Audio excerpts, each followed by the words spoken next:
Hi guys, pagkatapos namin gumala sa Plaza ng Pototan, pumunta kami dito guys sa stall na to na kung saan sila ay nagtitinda ng Hong Kong style fried noodles guys. So masarap daw to guys. Kaya syempre wala nang patumpik-tumpik pa. Bumili na ako ng 6 na order guys. Yung isa is worth 50 pesos. So lahat ay 300 pesos lahat guys. So yan, kita nyo guys. So sobrang sarap ng noodles. At alam nyo ba na unlimited ang sauce dito guys, no? Iba-ibang sauce.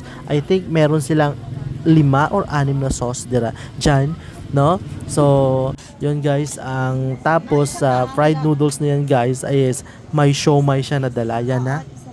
So, ang bilis lang ni na ate na gumawa niyan, guys. So, yan. Okay. 6 yung in-order ko, guys. At saka yun ang sauce, guys. Yan. O, diba? Unlimited yan, guys. Madami ang iba-ibang klaseng sauce, guys, na pwede mong ilagay. At yan ay unlimited. So, pumunta na kayo dito sa Putotan, guys. Malapit to sa Prince, guys.